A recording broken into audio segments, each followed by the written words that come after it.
Hello students, कैसे हैं आप सब लोग? आई होप सो आप अच्छे होंगे। चलिए आज की आपकी क्लास स्टार्ट करते हैं। देखिए, पिछली क्लास में हमने पढ़ा था परासरण दाब, ठीक है।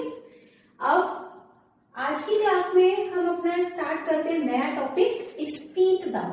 देखो, ये भी बहुत इंपॉर्टेंट है, इससे बहुत छोटे छोटे बड़े बड़े क्वेश्चंस पेपर में आते हैं। तो क्या होता है स्पीड दाब? देखो, जब भी किसी हम पादप कोशिका को, मान लीजिए ये कोई प्लांट सेल है, पादप कोशिका को शुद्ध जल के अंतर्गत रखते हैं। देखिए, ये जो हमने लिया है बीकर में शुद्ध जल है, इसमें हमने किसी प्लांट सेल को रखा है। जब भी किसी पादप कोशिका को अपन शुद्ध जल में रखते हैं तो हमें पता है कि इनमें कौन सी क्रिया होगी? परासरण।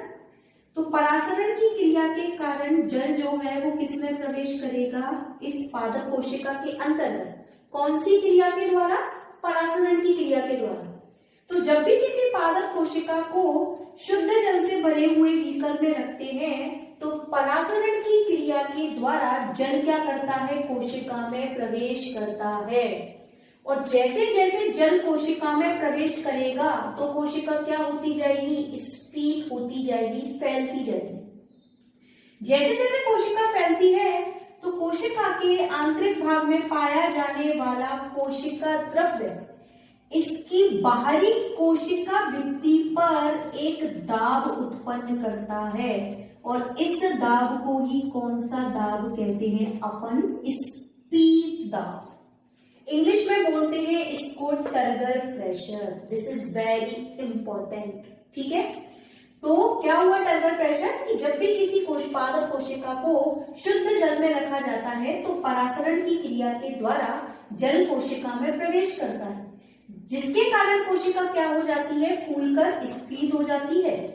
और कोशिका का कोशिका द्रव्य इसकी कोशिका भित्ति पर बाहर की ओर जो दाब लगाता है उस दाब को ही क्या बोलते हैं? स्पीड दाब बोलते हैं, ठीक है। देखिए, किसी भी कोशिका के लिए स्पीड दाब का मान परासरण दाब से हमेशा अधिक होता है, लेकिन कब, कौन सी कंडीशन में? जब तक कि उस कोशिका को हम शुद्ध जल में ना रखें। मतलब यदि कोई कोशिका शुद्ध जल में नहीं है तो उस कंडीशन में स्पीड दाब का मान परासरण दाब से हमेशा क्या होता है? अधिक होता है। लेकिन जैसे ही हम कोशिका को किस में रखते हैं? शुद्ध जल में रखते हैं, तो एक कंडीशन ऐसी आती है जब कोशिका लगातार फूल जाती है अपनी अधिकतम स्टेज तक, या उससे ज्यादा नहीं फूल सकती, तो उस स्टेज पर आकर इसका टीपी का जो मान है वो इसके ओपी के मान के बराबर हो जाता है। याद रखना, कब होगा ये? जब किसी पादप कोशिका को किस में रखेंगे? शुद्ध जल में। लेकिन शुद्ध जल में रखने से पहले टीपी का मान हमेशा किससे ज्यादा होता है? ओपी से। ओपी मतलब ऑस्मोटिक प्रेशर, परासरण दाब, जो अपन पिछली वीडियो में पढ़ चुके हैं। तो टीपी से, लेकिन जैसे जैसे कि इस कोशिका को शुद्ध जल में रखते हैं तो एक स्थिति ऐसी आती है जब कोशिका आगे नहीं फूल सकती, वो उसकी आखिरी सीमा होती है। तो उस कंडीशन पर टीपी का मान हमेशा किसके बराबर होता है? ओपी के। और जहां टीपी का मान बराबर ओपी होता है वो कोशिका कैसी कोशिका होती है? आपकी स्फीत कोशिका होती है।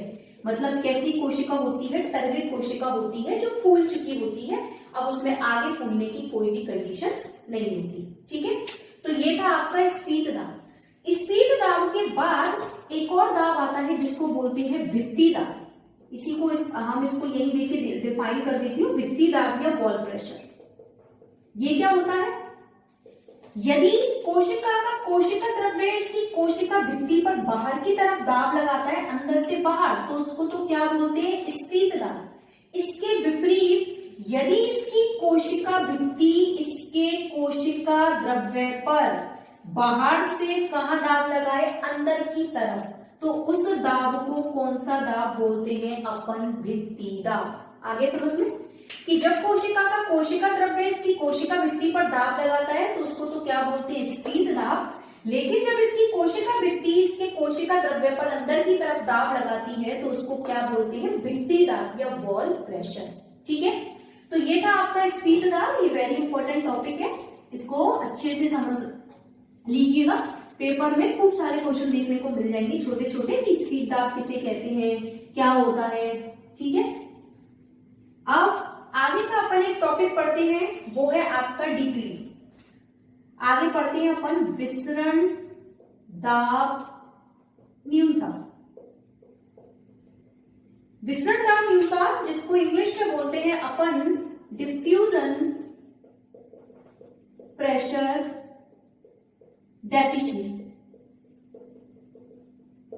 शॉर्ट फॉर्म में बोलते हैं अपन इसको डीपीडी, डिफ्यूजन प्रेशर डेफिशिएंट। ठीक है, देखिए क्या होता है डिफ्यूजन प्रेशर डेफिशिएंट।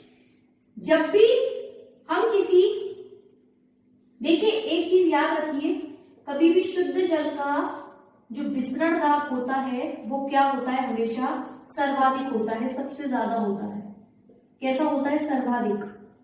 लेकिन जब भी हम किसी शुद्ध जल में क्या मिला दें, विलय के कण, विलय के कण मिला दिए, मान लीजिए हमने उसमें ग्लूकोज मिला दिया, फ्रक्टोज मिला दिया, कोई भी विलय पदार्थ मिला दिया, जब भी किसी शुद्ध जल में विलय के कण मिला दिए जाते हैं तो उस शुद्ध जल के विसरण दाब में क्या आती है, कमी आती है।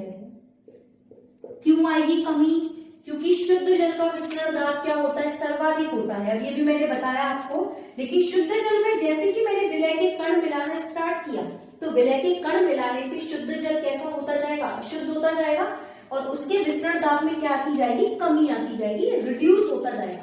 तो विसरण दाब में क्या आती है, उसकी कमी आती है। तो जो दाब उत्पन्न होता है या जो कमी उत्पन्न होती है, उस कमी को ही अपन क्या बोलते हैं, विसरण दाब न्यूनता, डीपीडी, डिफ्यूजन प्रेशर डेफिशिएंट। तो आया समझ में, डीपीडी क्या होता है कि जब भी किसी शुद्ध जल में विलय के कण मिला दिए जाते हैं तो शुद्ध जल के विसरण दाब में आई हुई कमी ही विसरण दाब न्यूनता कहलाती है। ठीक है, एक चीज याद रखना कि जो प्लांट्स होते हैं, पादपों में जल का प्रवाह हमेशा कम डीपीडी से अधिक डीपीडी की ओर होता है।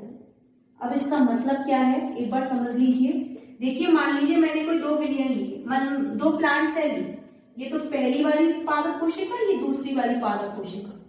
ठीक है, अब हम जब इसके अंदर डीपीडी का मान देखते हैं तो इसके डीपीडी का मान क्या होता है, कम होता है। लेकिन जब अपन यहाँ पर डीपीडी का मान देखते हैं तो यहाँ डीपीडी का मान क्या होता है, आपका ज्यादा होता है। ठीक है, तो बताइए पानी कहां से कहां जाएगा, फर्स्ट टू सेकंड सेल या सेकंड टू फर्स्ट। अभी अभी मैंने आपको ये लिखवाया कि पादपों में जल का प्रवाह कम डीपीडी से कहां होता है, अधिक डीपीडी की ओर। मतलब यहाँ पर पानी का ट्रांसफर कैसे होगा, फर्स्ट टू सेकंड सेल। मतलब पहली कोशिका से जो पानी है वो दूसरी कोशिका में क्या करेगा, प्रवेश करेगा।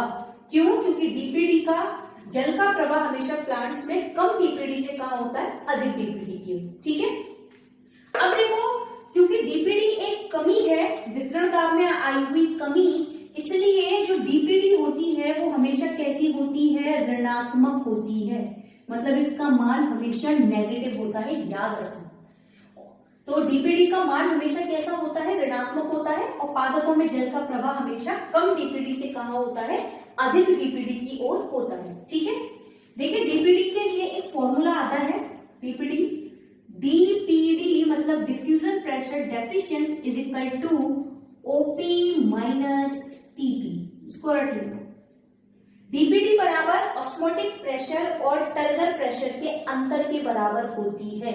मतलब ऑस्मोटिक प्रेशर में से यदि टर्गर प्रेशर को घटा दिया जाए तो आपको क्या मिलेगी, डीपीडी। ठीक है, अब अपन एक स्पीड कोशिका को देखते हैं। एक स्पीड कोशिका को इंग्लिश में बोलते हैं टारगेट सेल।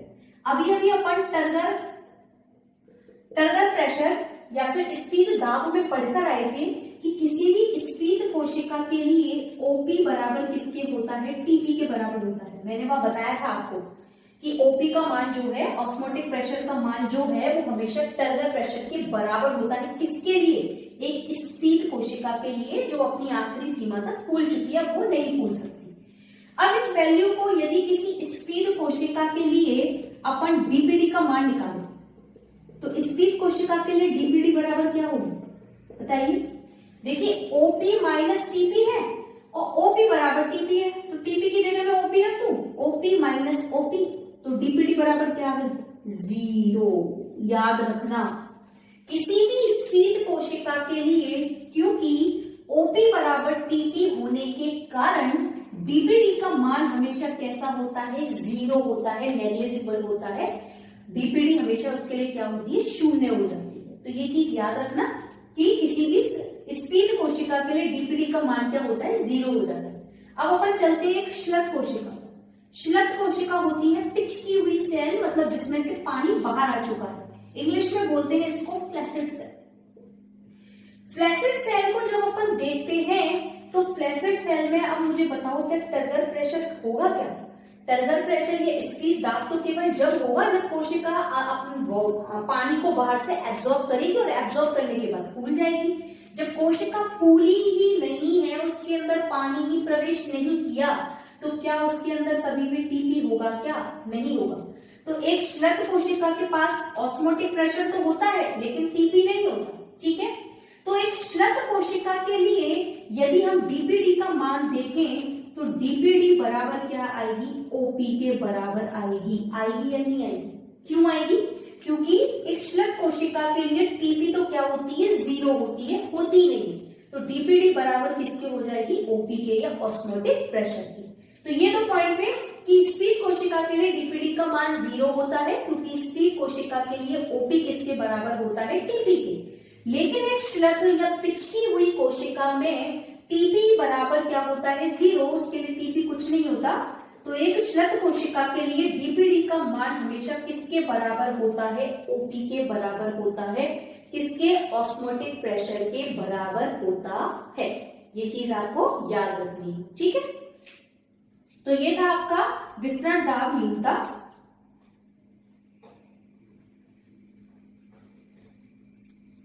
विसरण दाब न्यूनता के बाद एक नया टॉपिक पढ़ते हैं अपन, जल विभव। वेरी इंपॉर्टेंट टॉपिक, जल विभव। इंग्लिश में इसको बोलते हैं वाटर पोटेंशियल। क्या होता है वाटर पोटेंशियल? देखिए, मैंने बताया आपको कि जो जल के अणु होते हैं, जल के अणुओं के मध्य एक ऊर्जा पाई जाती है जिसको बोलते हैं अपन गतिज ऊर्जा या काइनेटिक एनर्जी। तो जल के अणुओं के मध्य पाई जाने वाली गतिज ऊर्जा ही उसकी क्या कहलाती है, जल विभव कहलाती है। जिसके कारण जल के अणु एक स्थान से दूसरे स्थान पर क्या करते हैं, मूवमेंट करते हैं, जाते हैं। या किसी निकाय के अंतर्गत या किसी निकाय से जल के बाहर निकलने की प्रवृत्ति को ही अपन क्या कहते हैं, उसकी जल विभव कहते हैं। देखो बच्चों, नोट्स की चिंता मत करना, नोट्स आपको मिल जाएंगे। कहीं आप ये सोच रहे हो कि मैम डायरेक्ट पढ़ाती जाती है और हम तो कुछ लिख नहीं पाते, नोट नहीं कर पाते, तो ऐसा कुछ नहीं है, आपको नोट्स मिल जाएंगे, ठीक है। तो जल विभव क्या है? जल के अणुओं के मध्य पाई जाने वाली गतिज ऊर्जा, जिसके कारण जल के अणु क्या करते हैं, मूवमेंट करते हैं, उसको उसका क्या कहते हैं, जल विभव कहते हैं। देखिए, जल विभव जो है एक ग्रीक भाषा का शब्द है, एक साइन से इसको क्या करते हैं, डिनोट किया जाता है। तो जल विभव को किससे डिनोट किया जाता है, साइन से डिनोट किया जाता है। और जल विभव की जो इकाई होती है वो होती है आपकी बार। याद रखना, मेगा पास्कल भी होती है। वैसे यहाँ तो अपन क्या पढ़ेंगे कि जल विभव की, आपकी बुक्स में दे रखा है कि जल विभव की इकाई क्या होती है, बार होती है। और एक बार बराबर होता है 0.987 ATM। ATM मतलब एटमॉस्फेरिक प्रेशर, मतलब हमारे अर्थ का एटमॉस्फेयर जो है उसमें लगाया जाने वाला प्रेशर, ठीक है। तो जल विभव, जल के अणुओं के मध्य की गतिज ऊर्जा को जल विभव कहते हैं, जिसे साइन से डिनोट किया जाता है। इसकी इकाई बार होती है और एक बार बराबर 0.987 ATM तक होता है, ठीक है। उसके बाद देखिए, जल विभव के घटक पढ़ते हैं अपन। कौन कौन से घटक होते हैं? तो जल विभव के 3 घटक होते हैं। सबसे पहला आता है आपका विलय विभव। विलय विभव, विलय को इंग्लिश में बोलते हैं सॉल्यूट। तो सॉल्यूट विलय जल विभव, तो सॉल्यूट वाटर पोटेंशियल, ये हो गया इंग्लिश में। क्या होता है?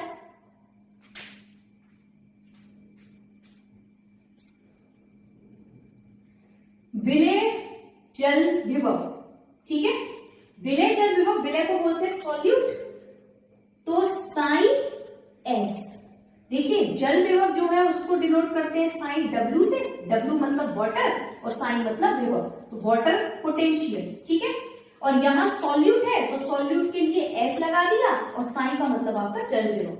तो जल विभव क्या होता है, जब भी हम किसी शुद्ध जल में किसके कण मिला दिए, विलय के कण मिला दिए जाए। जब भी किसी शुद्ध जल में विलय के कण मिलाने पर उसके जल विभव में क्या आती है, कमी आ जाती है। जल विभव में आने वाली कमी क्या कहलाती है, आपकी सॉल्यूट वाटर पोटेंशियल कहलाती है। याद रखना। तो पहला घटक इसका जल विभव का पहला घटक कौन सा हुआ, विलय जल विभव। कि जब भी किसी शुद्ध जल के अंतर्गत या शुद्ध विलयन में विलय के कण मिला दिए जाते हैं तो विलय के कण मिलाने पर उसके जल विभव में क्या आती है, कमी आती है। और इस आई हुई कमी को ही अपन क्या बोलते हैं, विलय जल विभव या सॉल्यूट वाटर पोटेंशियल कहते हैं, जिसे साइन एस से क्या किया जाता है, डिनोट किया जाता है। और इसका मान हमेशा कैसा होता है, ऋणात्मक होता है, याद रखना, ठीक है। तो ये था इसका पहला घटक। अब पढ़ते हैं अपन जल विभव का दूसरा घटक। तो देखिए जल विभव का जो दूसरा घटक है उसको बोलते हैं दाब जल विभव। दाब जल विभव या उसको इंग्लिश में बोलते हैं अपन प्रेशर वाटर पोटेंशियल। दाब मतलब प्रेशर और जल विभव मतलब वाटर पोटेंशियल। इसका मतलब क्या होता है, इसको देखो किससे डिनोट करते हैं, साइन पी से। पी मतलब प्रेशर और साइन मतलब जल विभव, तो प्रेशर वाटर पोटेंशियल। जब किसी विलयन में या जब किसी विलयन पर 1 ATM या 1 एटमॉस्फेरिक दाब लगाया जाता है तो उसके जल विभव में वृद्धि होती है, या उसके जल विभव में क्या होती है, वृद्धि होती है। तो इस आई हुई वृद्धि को ही अपन क्या बोलते हैं, दाब जल विभव, ठीक है। कि जब भी किसी विलयन में एक एटीएम, मान लीजिए कोई यही वाला विलयन उठा लें अपन जहां पर विभव का मान क्या था, कम हो रहा था।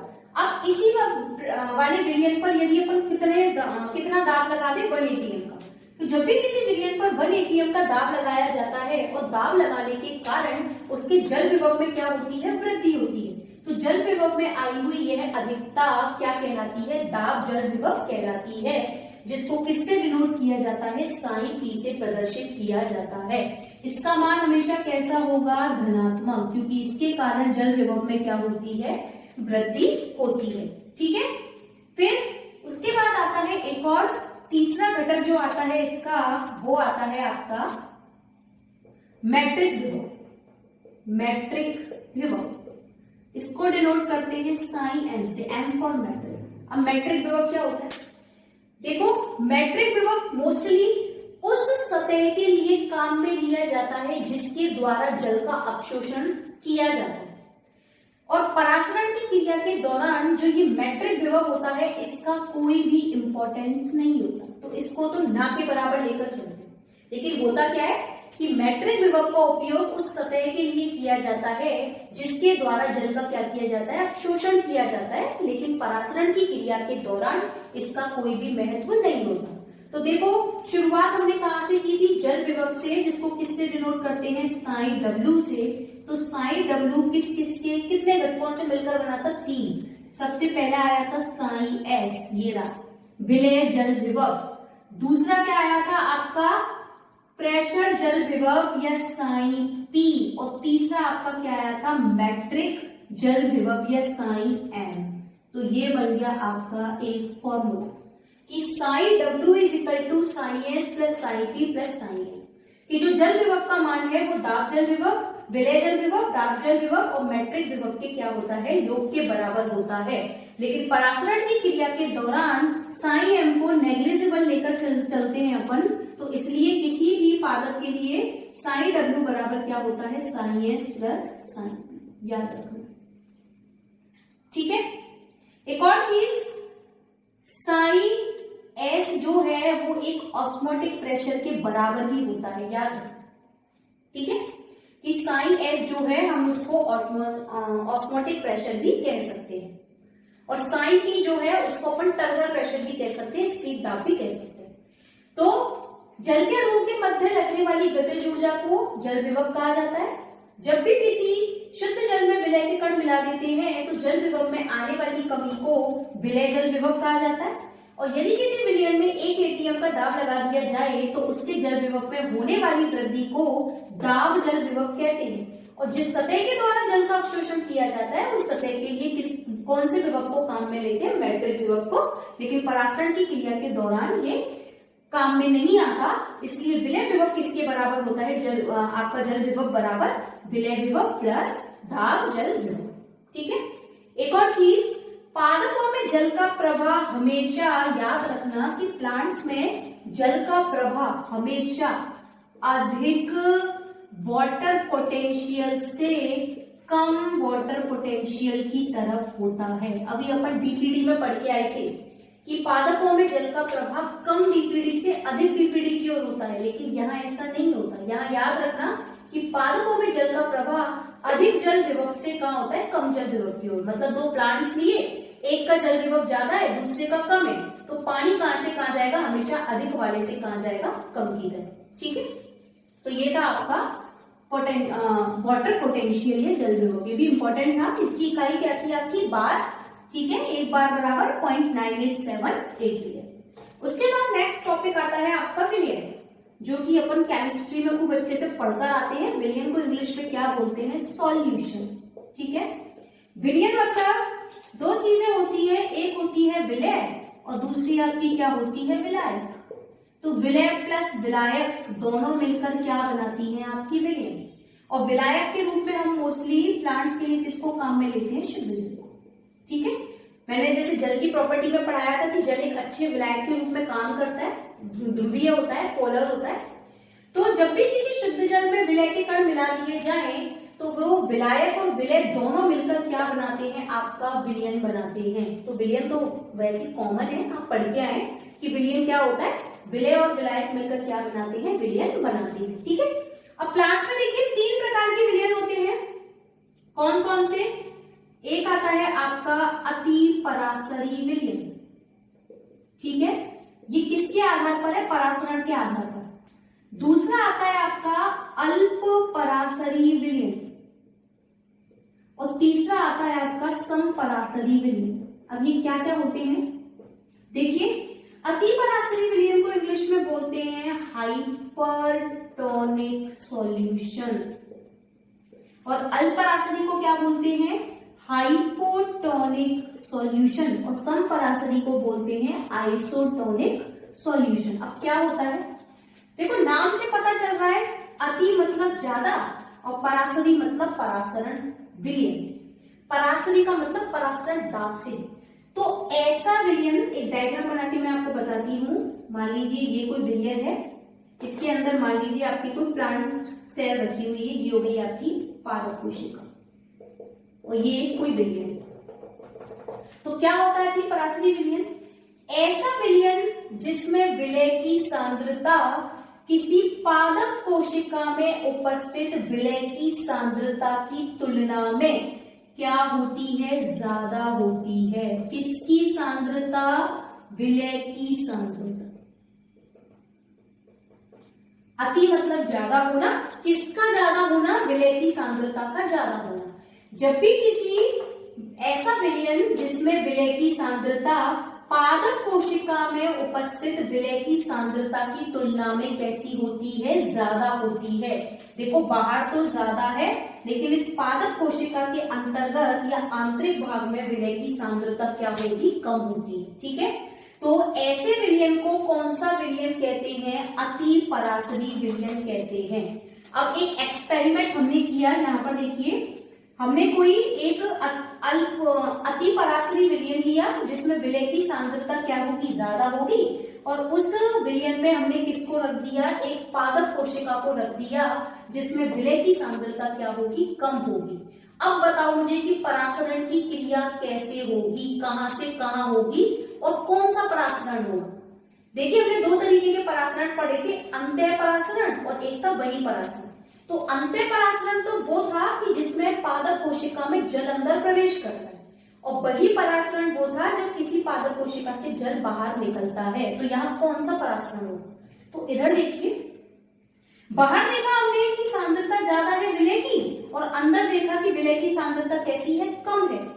अब मैंने आपको बताया था कि पादपों में जल का प्रवाह हमेशा कम विलय की सांद्रता से काम होता है अधिक विलय की सांद्रता की ओर। या एक और चीज बताई थी मैंने कि जब विलय की सांद्रता यहाँ ज्यादा है तो ऑब्वियसली पानी की मात्रा यहाँ क्या होगी? कम होगी। होगी कि नहीं?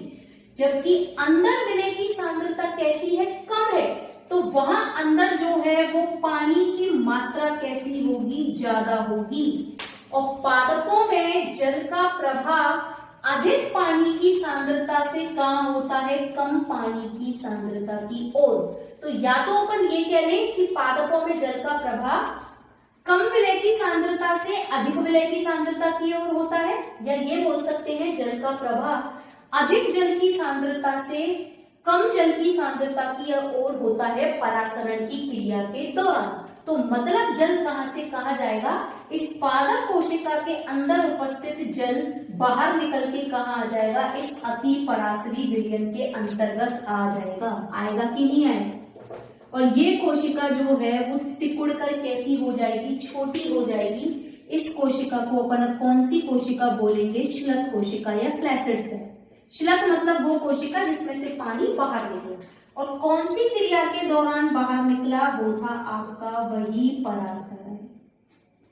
तो याद रखना कि ऐसा विलयन जिसमें विलय की सांद्रता किसी पादप कोशिका की तुलना में अधिक होती है, और ऐसे विलयन में जब भी किसी पादप कोशिका को रखते हैं तो वही परासरण की क्रिया के दौरान इस पादप कोशिका में से जल क्या होता है? बाहर आ जाता है। और जल के बाहर आने की क्रिया को कौन सा परासरण बोलते हैं? वही परासरण बोलते हैं। तो आगे आती परासरी विलयन क्या होता है? ठीक है, अब देखिए नेक्स्ट पढ़ते हैं अपन अल्प परासरी विलयन। अब इसका उल्टा क्या होता है? अल्प परासरी विलयन। दोबारा से ये कोई प्लांट सेल और ये आपका कोई सॉल्यूशन। ठीक है, ऐसा विलयन जिसमें विलय की सांद्रता पादप कोशिका में विलय की सांद्रता की तुलना में कैसी होती है? कम होती है। ऐसे विलयन को कौन सा विलयन कहते हैं? अल्प परासरी विलयन कहते हैं। देखिए, ऐसा विलयन जिसमें विलय के कण की सांद्रता पादप के आंतरिक भाग में उपस्थित विलय की सांद्रता की तुलना में कैसी है? कम है। अल्प मतलब थोड़ी होना, कम है। तो ऐसे विलयन को क्या बोलते हैं? अल्प परासरी। अब देखिए, यहाँ एक अल्प परासरी विलयन के अंदर किसी कोई पादप कोशिका रखी है। अब हमको दिखाई दे रहा है कि विलय की सांद्रता अंदर तो क्या है? ज्यादा है, लेकिन बाहर क्या है? कम है। अब बाहर विलय की सांद्रता कम है तो ऑब्वियसली बात है कि बाहर जल की मात्रा क्या होगी? ज्यादा होगी, जबकि अंदर जल की मात्रा कैसी होगी? कम होगी। और परासरण की क्रिया के दौरान जल का प्रवाह हमेशा अधिक जल की सांद्रता से कहाँ होता है? कम जल की सांद्रता की ओर। मतलब जल जो है वो बाहर से किस में प्रवेश करेगा? इस पादप कोशिका।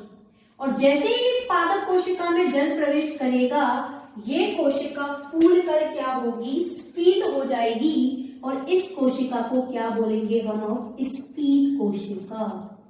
तो ये था आपका अल्प परासरी विलयन, कि ऐसा विलयन जिसमें विलय की सांद्रता पादप कोशिका की तुलना में कम होती है और जल का प्रवाह मतलब अपनी विलय की कम सांद्रता से अधिक सांद्रता की ओर होने के कारण परासरण की क्रिया के द्वारा जल कोशिका में प्रवेश करता है। और कौन सा परासरण होता है? अंतःपरासरण।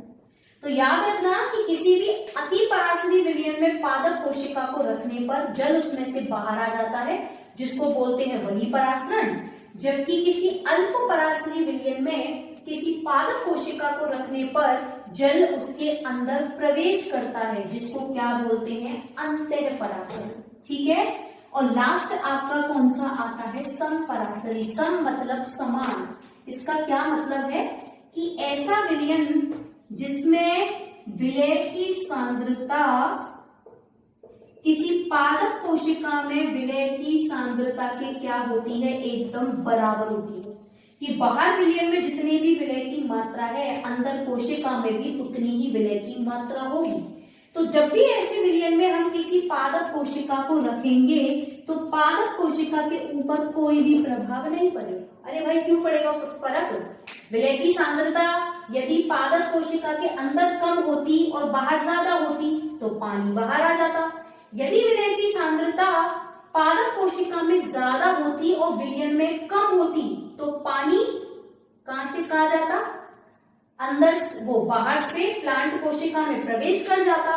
लेकिन अब दोनों ही तरफ विलय की सांद्रता कैसी है, बराबर है। तो क्या कोशिका पर कोई फर्क पड़ेगा? कोई भी फर्क नहीं पड़ेगा, कोशिका जैसी है वो एज इट इज रहेगी। तो ऐसा विलयन जिसमें विलय की सांद्रता पादप कोशिका में विलय की सांद्रता के बराबर होती है, इक्वल होती है, ऐसे विलयन को कौन सा विलयन बोलते हैं अपन? समपराशरी विलयन बोलते हैं। ठीक है, तो ये थे आपके तीनों विलयन, अतिपराशरी विलयन, अल्पपराशरी विलयन और तीसरा कौन सा था आपका? समपराशरी विलयन। अब देखिए ये विलयन पढ़ाने का मेरा मतलब क्या था। एक क्रिया आती है पेपर में, जीव द्रव्य संकुचन। जीव द्रव्य संकुचन, इंग्लिश में इसको बोलते हैं प्लाज्मोलाइसिस। जीव द्रव्य संकुचन या प्लाज्मोलाइसिस क्या होता है? देखिए ये कोई पादप कोशिका है,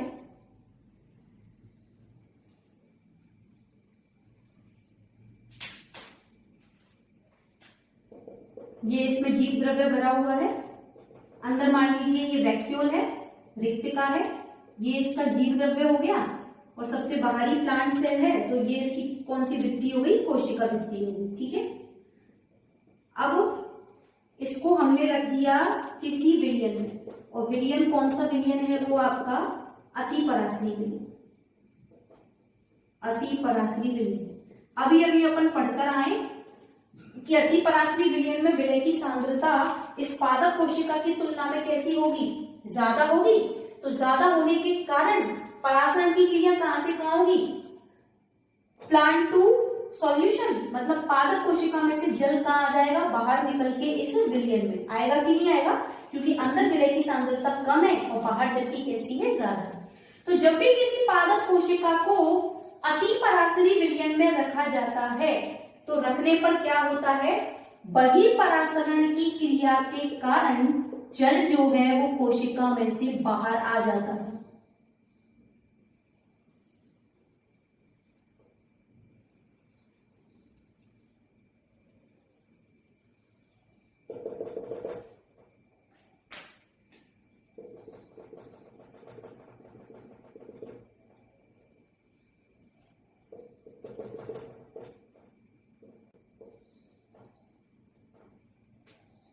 जब भी किसी पादप कोशिका को अतिपराशरी विलयन में रखा जाता है तो परासरण की क्रिया के दौरान जल जो है वो कोशिका में से बाहर आ जाता है, जिसके कारण कोशिका कैसी हो जाती है? संकुचित हो जाती है या श्लथ हो जाती है, फ्लैसिड हो जाती है।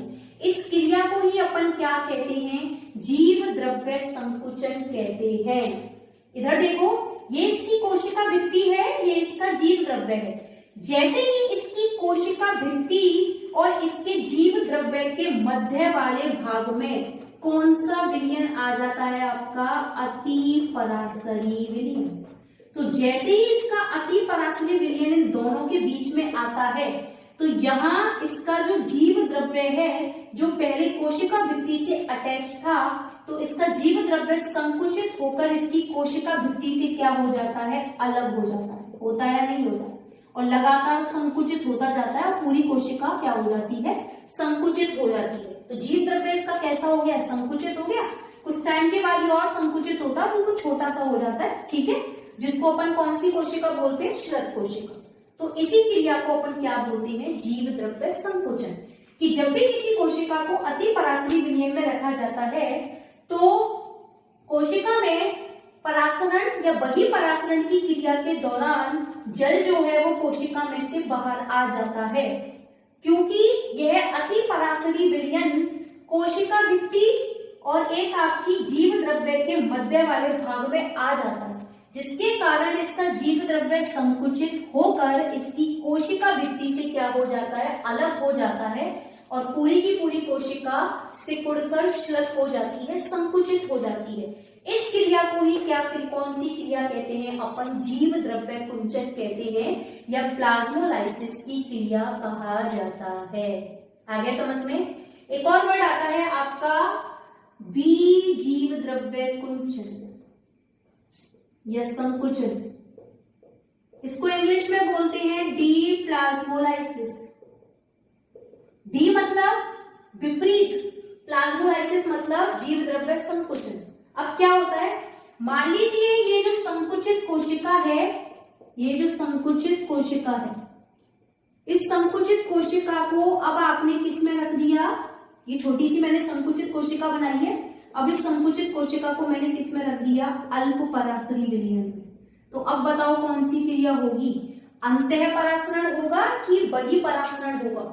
अभी अभी अपन पढ़ के आए थे कि जब भी किसी कोशिका को अल्प परासरी विलयन में रखा जाता है तो अंतः परासरण की क्रिया के द्वारा जल जो है वो कोशिका में क्या करता है, प्रवेश करता है, जिससे कि कोशिका क्या होती है, फूल कर कैसी हो जाती है, स्फीत हो जाती है, मतलब दोबारा अपनी वही कंडीशन में आ जाती है।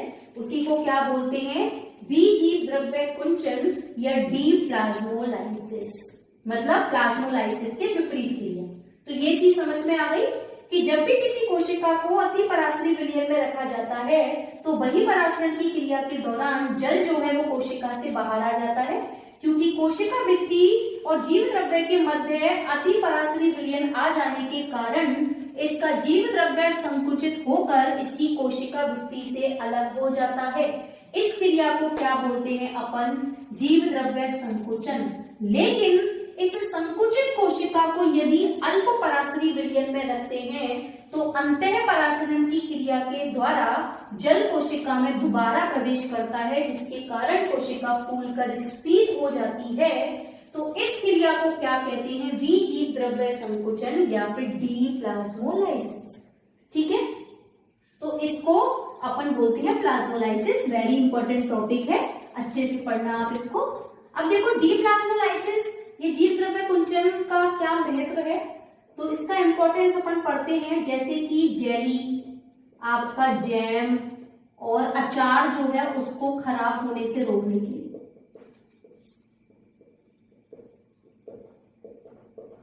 खराब होने से रोकने के लिए कौन सी क्रिया अपनाई जाती है, जीव द्रव्य कुंचन। देखिए जेली हुआ, जैम हुआ, अचार हुआ, हमें पता है कि इन सब में विलय की सांद्रता कैसी होगी, ऑब्वियस की बात है ज्यादा होगी।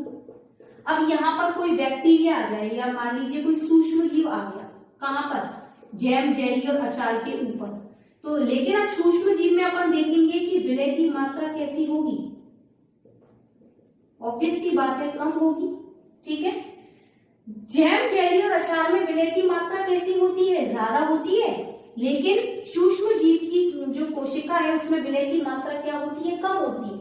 तो पानी कहां से कहां जाएगा, इस बैक्टीरियल सेल से निकलकर यह जैम, जेली और अचार में प्रवेश करेगा, करेगा या नहीं करेगा, क्यों, कौन सी क्रिया होगी, बहिर्परासरण, कम विलय की सांद्रता से अधिक विलय की सांद्रता की ओर। जब जीवाणु कोशिका में बहिर्परासरण होगा तो जीवाणु कोशिका तो मृत हो जाएगा, जब उसमें से भाई पानी बाहर आ जाएगा, उसकी कोशिका रप्चर हो जाएगी, फट जाएगी, तो क्या सूक्ष्म जीव बचेगा, नहीं बचेगा। तो किसी भी जेली, जैम या अचार को खराब होने से रोकने के लिए कौन सी क्रिया अपनाई जाती है, जीव द्रव्य संकुचन की क्रिया अपनाई जाती है। ऐसे ही मछली या जो मांस होते हैं उसको नमक लगाकर उनको जीव द्रव्य कुंचन की क्रिया के द्वारा क्या किया जाता है, बचाया जाता है। ठीक है, साथ ही पादपों में जो परासरण की क्रिया होती है उसको नियंत्रण, परासरण का नियंत्रण करने के लिए भी जीव द्रव्य कुंचन विधि जो है काम में ली जाती है। तो ये इसका कुछ महत्व था कि जीव द्रव्य कुंचन काम आता है, जैम, जेली, अचार को सूक्ष्म जीवों से बचाने के लिए, और आपका मछली व मांस पर नमक लगाकर इस क्रिया के द्वारा उनको सुरक्षित रखा जा सकता है और पादपों में परागण की क्रिया के अध्ययन में भी यह विधि काम में आती है। तो ये थे आपके टॉपिक कौन कौन से, हमने क्या क्या पढ़ा, विलय विभव, जल विभव आपका डीटीडी, टर्गर प्रेशर, एक आपका जीव द्रव्य कुंचन और एक आपकी सॉल्यूशन। ठीक है,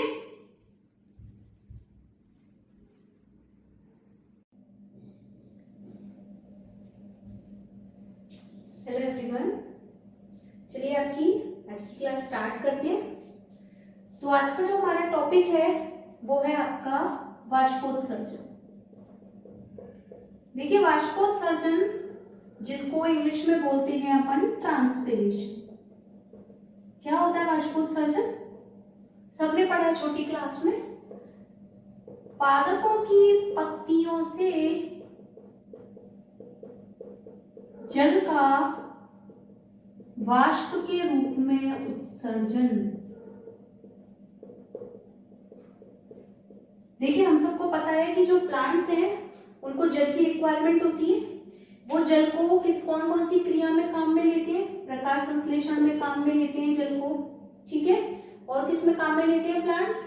प्रकाश संश्लेषण के साथ साथ प्लांट्स अपनी विभिन्न उपापचयी क्रियाओं के अंतर्गत भी काम में लेते हैं।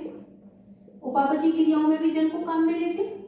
साथ ही प्लांट्स जो है वो अपनी वृद्धि में ग्रोथ करने के लिए भी उनको पानी की क्या होती है? जरूरत होती है। तो पादपों को भिन्न भिन्न क्रियाओं करने के लिए जल की आवश्यकता होती है। तो पादपों में उपस्थित पत्तियों में से जल का वाष्प के रूप में, वेपर्स के रूप में या वाष्प के रूप में वायुमंडल में चले जाना, वह क्रिया क्या कहलाती है? आपका वाष्पोत्सर्जन कहलाती है। ठीक है, तो वाष्पोत्सर्जन जो पेपर में आता है तो आपको ये लिखना है कि पौधों को अपने प्रकाश संश्लेषण के लिए, अपनी उपापचयी क्रियाओं के लिए, वृद्धि के लिए जल की आवश्यकता होती है तथा पत्तियों में उपस्थित जल जो है वो उसका वाष्प के रूप में उत्सर्जन जब वायुमंडल में हो जाता है तो इस क्रिया को क्या बोलते हैं अपन? वाष्पोत्सर्जन। देखिए क्रिया कैसे होती है? जो पत्तियां होती हैं, हमें पता है पत्तियों में भी कोशिकाएं मिलेंगी और कोशिका तो प्लांट सेल है, तो कोशिका की सबसे बाहरी भित्ति को क्या कहेंगे? कोशिका भित्ति या सेल वॉल। ठीक है, तो अपन यहाँ पर देखते हैं कि सेल वॉल का जो जल विभव होता है वो बाहरी जो वायुमंडल है, ये आपका वायुमंडल है, एटमॉस्फेयर, वायुमंडल के जल विभव की तुलना में कैसा हो जाता है? ज्यादा हो जाता है। और ये कैसा रहता है? कम। मैंने आपको बताया था कि पादपों में जल का प्रवाह हमेशा अधिक जल विभव से कहाँ होता है? कम जल विभव की तरफ। तो पत्तियों की कोशिका भित्ति का जल विभव जब वायुमंडल के जल विभव की तुलना में अधिक हो जाता है तो पत्तियों से ये जो जल है वो वाष्प के रूप में कहाँ चला जाता है? वायुमंडल में चला जाता है, जिस प्रोसेस को अपन क्या बोलते हैं? वाष्पोत्सर्जन कहते हैं। ठीक है, फिर आते हैं अपन वाष्पोत्सर्जन के प्रकार। कौन कौन सा वाष्पोत्सर्जन होता है? देखिए जब अपन वाष्पोत्सर्जन के प्रकार देखते हैं तो मेनली 3 प्रकार का वाष्पोत्सर्जन होता है। पहला आता है उपचर्मीय वाष्पोत्सर्जन, इसको इंग्लिश में क्यूटिकुलर ट्रांसपिरेशन भी कहते हैं। अब देखो क्यूटिकुलर ट्रांसपिरेशन क्या होता है?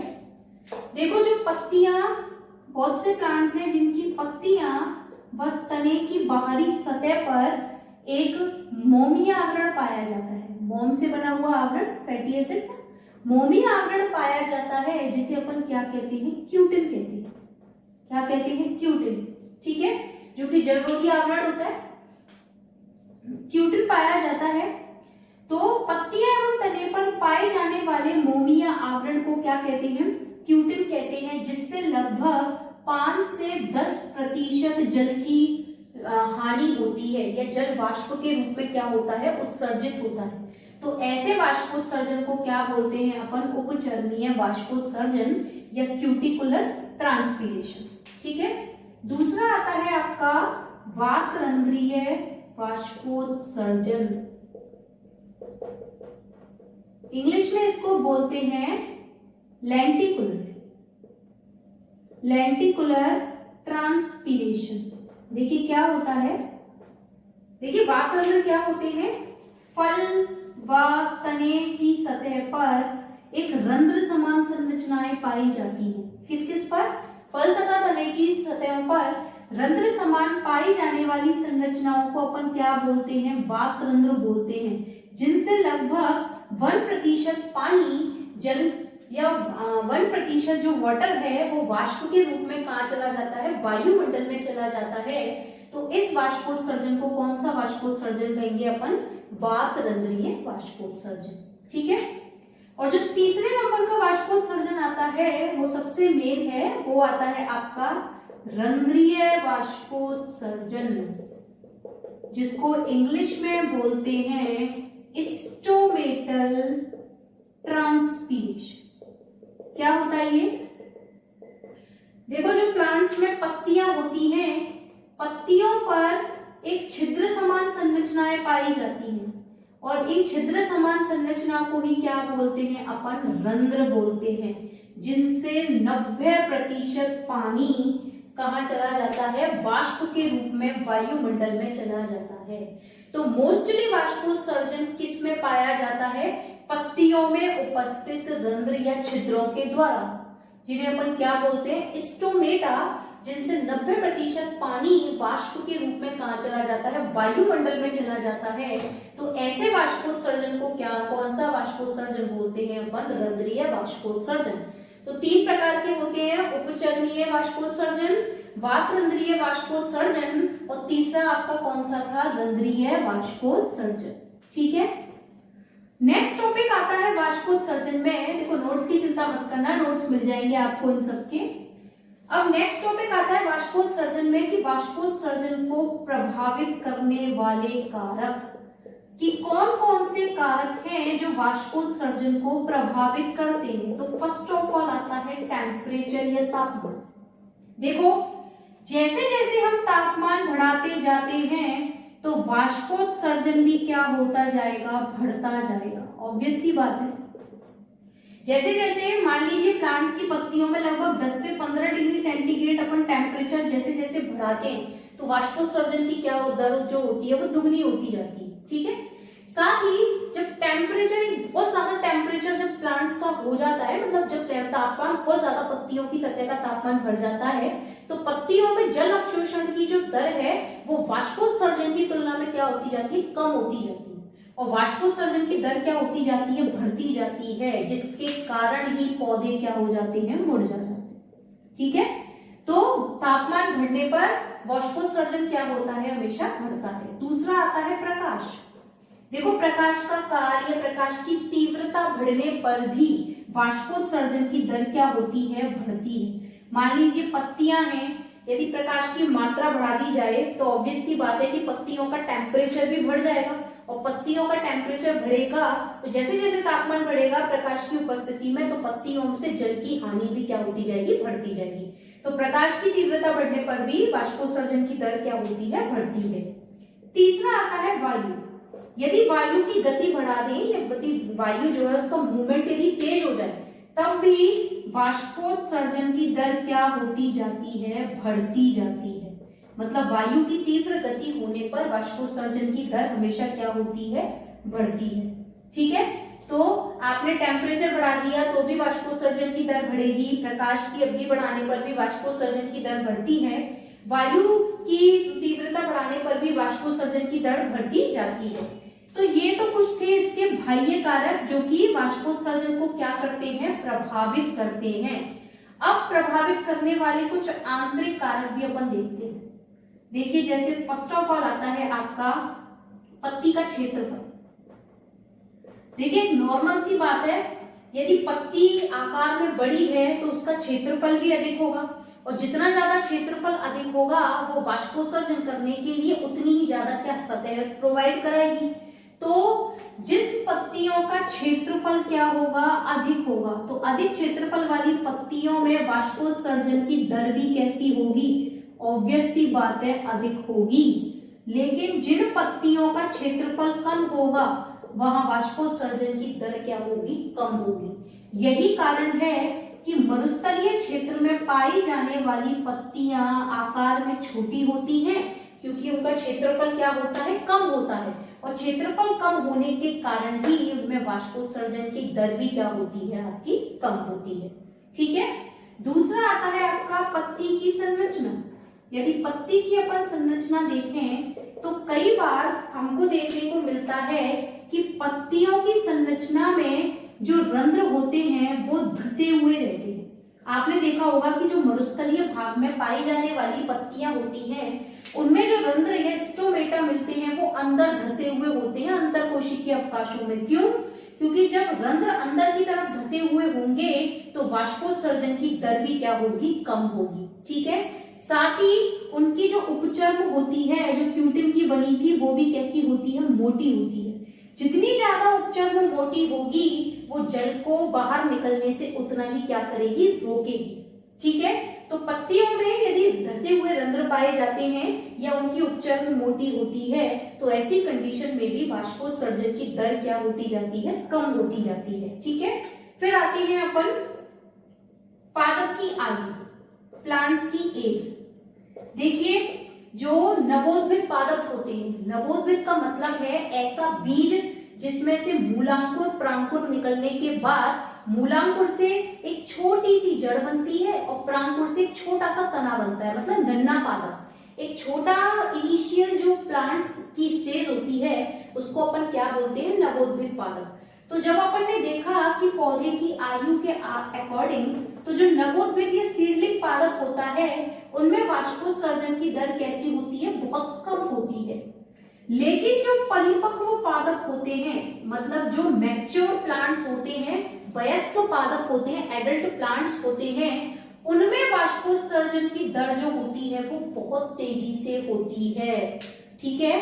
मतलब इनमें तो धीमी होती है, इनमें नवोद्भिद पादपों में होती है, लेकिन कैसी होती है, धीमी होती है। लेकिन जो मैच्योर प्लांट्स होते हैं उनमें वाष्पोत्सर्जन की दर क्या होती है, बहुत ज्यादा होती है। लेकिन जो वृद्ध पादप होते हैं, मतलब जो ओल्ड प्लांट्स होते हैं, वृद्ध हो जाते हैं, बहुत आयु के जो प्लांट्स होते हैं उनमें वाष्पोत्सर्जन की दर कैसी होती है, आपकी धीमी होती है। ठीक है। तो ये कुछ कारक थे कि पत्ती का क्षेत्रफल अधिक होगा तो वाष्पोत्सर्जन की दर अधिक होती है और पत्ती का क्षेत्रफल कम होगा तो वाष्पोत्सर्जन की दर कम होती है। नवोद्भिद पादपों में धीमी होती है, परिपक्व में बहुत तेज होती है, जबकि जो वृद्ध पादप होते हैं उनमें वाष्पोत्सर्जन की दर जो होती है वो बहुत कम होती है। और प्लांट जो है यदि उनमें रंध्र धंसे हुए होते हैं तब भी वाष्पोत्सर्जन की दर कम होती है, लेकिन यदि और उनकी उपचर्म भी मोटी होती है तब भी वाष्पोत्सर्जन की दर क्या होती है, आपकी कम हो जाती है। अब आते हैं वाष्पोत्सर्जन के उपयोग की, हमको वाष्पोत्सर्जन कहां कहां उपयोग में आता है। तो सबसे पहला देखो इसका उपयोग आता है जल अवशोषण में। It is very important. हमको तो ये लग रहा है कि अभी आप सोच रहे होंगे कि अभी भी तो मैम ये बता रही है कि वाष्पोत्सर्जन मतलब पत्तियों से जल की हानि, फिर जल अवशोषण में वाष्पोत्सर्जन कहां से मदद करता है, ये क्वेश्चन बन गया नया आपका। तो देखिए ये सबसे इंपॉर्टेंट पार्ट है कि वाष्पोत्सर्जन होने को तो एक जल की हानि है, लेकिन फिर भी प्लांट्स के लिए क्या है, नेसेसरी है। इसको बोलते हैं एक आवश्यक बुराई, मतलब ऐसी बुराई जो प्लांट्स के लिए आवश्यक भी है। यदि वाष्पोत्सर्जन नहीं होगा तो प्लांट्स अपने कुछ ऐसे काम है जो वो नहीं कर पाएगा, तो इसको आवश्यक भी बोलते हैं और बुराई भी बोलते हैं। इसको इंग्लिश में बोलते हैं transpiration is an essential evil, कि यह एक आवश्यक बुराई है। अब देखिए बुराई कैसे है कि वाष्पोत्सर्जन हो रहा है, मतलब जल का ह्रास हो रहा है, लेकिन अब अच्छाई कैसी है, आवश्यक कैसी है। तो पहला देखिए जल अवशोषण। देखिए हमें पता है कि मृदा के द्वारा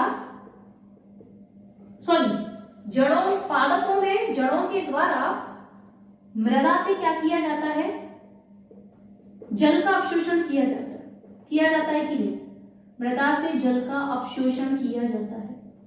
अब ये अवशोषण कैसे होता है, देखिए जो जड़ होती हैं उनमें कौन से संवहन ऊतक पाए जाते हैं, जाइलम मिलते हैं। ठीक है। तो जाइलम जैसे ही मृदा से जल का अवशोषण करते हैं तो जाइलम एक ऋणात्मक दाब उत्पन्न करते हैं, और ये ऋणात्मक दाब ही आपका कौन सा दाब कहलाता है, वाष्पोत्सर्जन दाब, जो कि मृदा से जाइलम की कोशिकाओं के द्वारा मूल तक जल के स्थानांतरण में या जल के अवशोषण में क्या करता है, मदद करता है। तो यदि वाष्पोत्सर्जन दाब नहीं होगा, ट्रांसपीरेशन फोर्स नहीं होगा, तो क्या जाइलम की कोशिकाएं मृदा से जल अवशोषित कर पाएंगी, नहीं कर पाएंगी। ये अपन आगे पढ़ेंगे रसारोहण में। तो जड़ों के द्वारा मृदा से जल अवशोषण करना जाइलम की कोशिकाओं के द्वारा एक ऋणात्मक दाब की उपस्थिति में, जो कि कौन उत्पन्न करता है, आपका वाष्पोत्सर्जन। ठीक है, तो जल के अवशोषण में वाष्पोत्सर्जन क्या होता है, आपका इंपॉर्टेंट होता है। फिर दूसरा प्रोसेस आता है रसारोहण में। अब क्या होता है रसारोहण, इसको डिटेल में पढ़ेंगे। देखो रसारोहण क्या होता है, ये कोई प्लांट्स है, ये इसकी रूट्स है। ठीक है, प्लांट्स के निचले भाग से या इसकी जड़ वाले भाग से इसके ऊपरी भाग तक, मतलब इसकी तना या पत्तियों तक जल व खनिज लवणों का स्थानांतरण की क्रिया क्या कहलाती है, आपकी रसारोहण। और रसारोहण करने के लिए कौन सा फैक्टर काम में आता है, वाष्पोत्सर्जन। देखिए यहां भी एक फोर्स काम में आता है, जिसको बोलते हैं वाष्पोत्सर्जन दाब। तो रसारोहण की क्रिया में पादप के निचले भाग से ऊपरी भागों तक जल और खनिज लवणों के स्थानांतरण में भी कौन सा फैक्टर काम में आता है, आपका वाष्पोत्सर्जन। तो जल का अवशोषण हुआ, रसारोहण हुआ, उसमें कौन सी क्रिया काम में आती है, आपकी वाष्पोत्सर्जन काम में आती है। ठीक है, तीसरा आता है सतही तापमान को कम करना। देखो कैसे तापमान कम करना, किसका, पत्तियों। देखो कैसे, ये देखिए पत्तियां हैं, पत्तियों में ये जो वाष्पोत्सर्जन है एक प्रभाव उत्पन्न करता है, इसको बोलते हैं शीतलन प्रभाव। शीतलन प्रभाव का मतलब है वह सतह जिसका तापमान कम हो जाए, और कम हो जाने के बाद वो जो ठंडी हो जाती है, ठीक है, उसको क्या बोलते हैं, शीतलन प्रभाव। क्या होता है पत्तियों में जैसे जैसे वाष्पोत्सर्जन होता है, तो प्रति ग्राम वाष्पीकृत जल से लगभग 600 कैलोरी ऊर्जा क्या होती है, 600 कैलोरी एनर्जी क्या होती है, मुक्त होती है ऊष्मा के रूप में। देखो जब पत्तियों से जल जो है वाष्प के रूप में उत्सर्जित होता है, तो उसके साथ साथ पत्तियों से जो ऊर्जा है वो ऊष्मा के रूप में क्या होती है, उत्सर्जित होती है। और जब भी किसी क्षेत्र से या सतह से ऊष्मा निकलती है, तो उस सतह का टेम्परेचर क्या हो जाता है, कम हो जाता है। तो पत्तियों की सतह के तापमान को नियंत्रित करने में भी वाष्पोत्सर्जन क्या करता है, भूमिका निभाता है, क्योंकि प्रति ग्राम वाष्पीकृत जल होने से लगभग 600 कैलोरी एनर्जी क्या होती है, रिड्यूस्ड होती है, जिसके कारण पत्तियों का जो तापमान है वो क्या हो जाता है, कम हो जाता है। इसी को कौन सा प्रभाव बोलते हैं अपन, शीतलन प्रभाव बोलते हैं। ठीक है, तो वाष्पोत्सर्जन आवश्यक बुराई कैसी हुई कि पौधों से जल का वाष्प के रूप में उत्सर्जन होने के कारण पौधे मुरझा जाते हैं, तो ये तो बुराई हो गई। लेकिन जलों का अवशोषण करने में, रसारोहण की क्रिया में या पत्तियों में शीतलन प्रभाव उत्पन्न करने में वाष्पोत्सर्जन आवश्यक होता है। इसलिए वाष्पोत्सर्जन को क्या बोलते हैं, हम एक आवश्यक बुराई बोलते हैं, क्योंकि ये प्लांट्स के लिए आवश्यक होने के साथ साथ उसके लिए एक बुराई के रूप में भी काम करता है। ठीक है, फिर देखो एक केमिकल्स आते हैं, इनको बोलते हैं अपन प्रतिवाष्पोत्सर्जक, एंटी ट्रांसपेरेंट्स।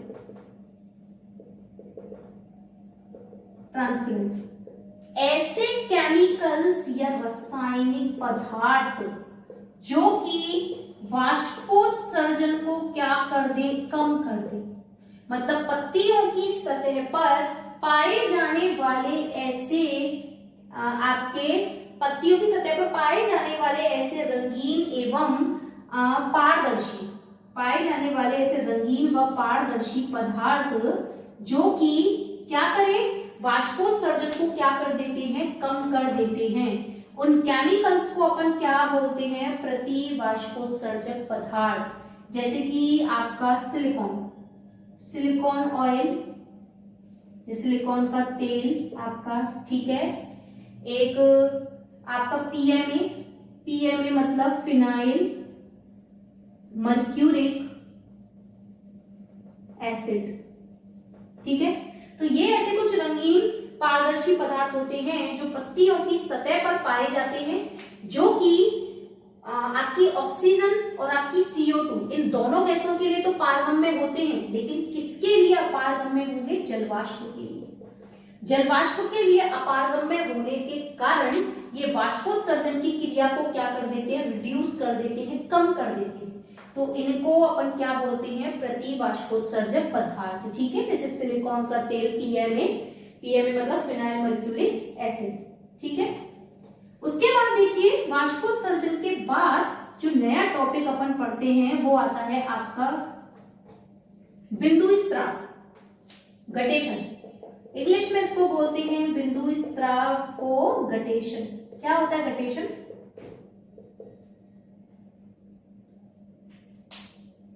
देखो, पत्तियों से जल का पत्तियों से जल का वाष्प के रूप में उत्सर्जन तो क्या कहलाता है? वाष्पोत्सर्जन। लेकिन यदि पत्तियों से जल का बूंदों के रूप में उत्सर्जन, यदि पत्तियों से जल अब की बार किस फॉर्म में निकलता है? बूंदों के रूप में, तो पत्तियों से जल का बूंदों के रूप में उत्सर्जन क्या कहलाता है? आपका बिंदु स्त्राव या गटेशन। लेकिन ये मोस्टली कब होता है? आपका अर्ली मॉर्निंग, सुबह के दौरान, या कम प्रकाश की तीव्रता में या कम तापमान की उपस्थिति में पाया जाता है, जबकि वाष्पोत्सर्जन अधिक प्रकाश और अधिक तापमान की स्थिति में होता है। ठीक है, देखो पत्तियों में ये जो मान लीजिए पत्तियां हैं, ये पत्ती की जो बिल्कुल बीच वाली भाग वो लाइन दिख रही है, आप इसको बोलते हैं मिडरिब या मध्य शिरा। तो पत्तियों में जो मध्य शिराएं होती हैं उनके आसपास एक छिद्र समान संरचनाएं पाई जाती हैं, जिनको अपन बोलते हैं जलरंध्र, और जलरंध्र को इंग्लिश में बोलते हैं हाइडाथोड्स। तो पत्तियों में मध्य शिरा के पास पाए जाने वाले जल रंध्रों से जल का बूंदों के रूप में उत्सर्जन क्या कहलाता है? बिंदु स्त्राव। देखो, जो वाष्पोत्सर्जन है वो मोस्टली किससे होता है? पत्तियों में उपस्थित रंध्रों से। ठीक है, और लेकिन बिंदु स्त्राव कहां से होता है? पत्तियों में शिराओं के मध्य शिरा के पास उपस्थित जल रंध्रों से जल का बूंदों के रूप में उत्सर्जन क्या कहलाता है? आपका बिंदु स्त्राव। तो बिंदु स्त्राव एक अलग टॉपिक है, वाष्पोत्सर्जन एक अलग टॉपिक है। वाष्पोत्सर्जन में जल वाष्प के रूप में रासित होता है, लेकिन यहाँ जल की बूंदों के रूप में। देखिए, जो जल वाष्प वहां से निकलती है वो प्योर होती है, शुद्ध होती है, लेकिन यहाँ से जो जल की बूंदें निकलती हैं वो प्योर नहीं होती। इनके साथ कुछ कार्बोहाइड्रेट्स, कुछ अमीनो अम्ल, कुछ फैट्स भी क्या होते हैं? बाहर निकलते हैं। ठीक है, वहां वो जो वाष्पोत्सर्जन की क्रिया होती है वो अधिक प्रकाश और अधिक तापमान की उपस्थिति में होती है, जबकि ये कम प्रकाश और कम तापमान की उपस्थिति के अंतर्गत होती है। आया समझ में? वहां पर जल कहां से निकलता है? रंध्रों से, लेकिन यहाँ से जल कहां से होकर निकलता है? हाइडाथोड्स या फिर आपकी जल रंध्रों से। ठीक है, तो ये था आपका बिंदु स्त्राव। उसके बाद जो नया टॉपिक आपका आता है वो आता है आपका रंध्र की संरचना। रंध्र की संरचना, स्ट्रक्चर ऑफ स्टोमेटा। देखो, जब अपन रंध्र की संरचना पढ़ते हैं तो यहाँ रंध्र की संरचना में हमको दो कोशिकाएं देखने को मिलती हैं, किडनी शेप।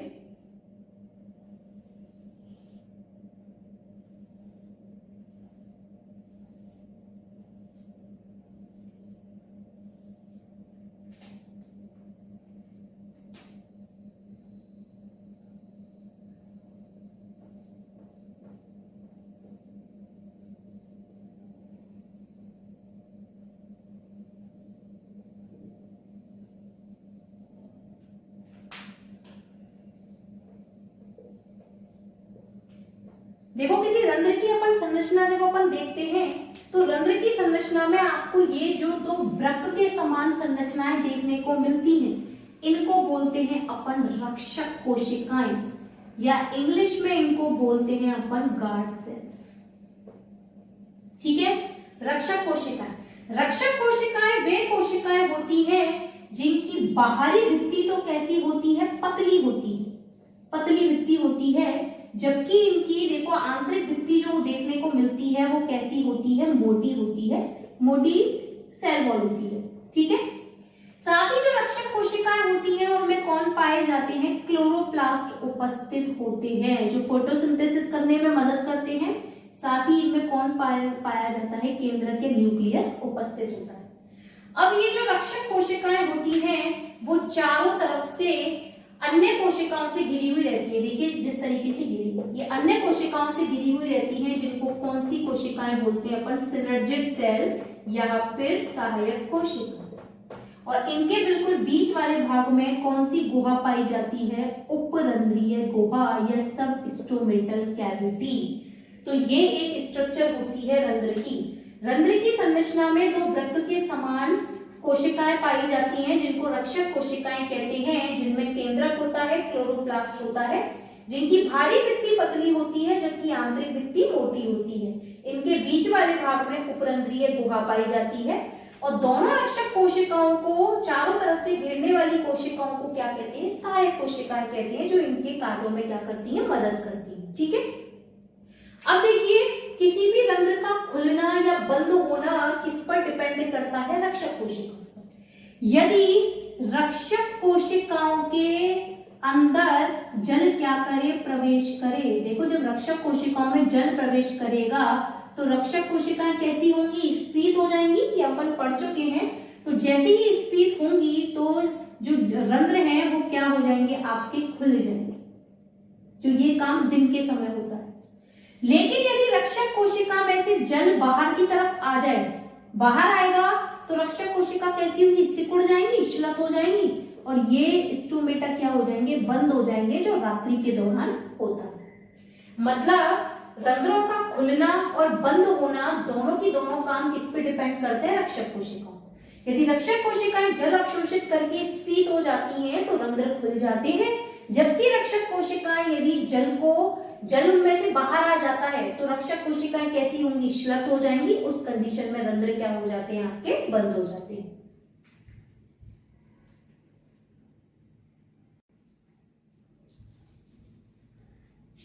हेलो स्टूडेंट्स, चलिए आपकी क्लास स्टार्ट करते हैं।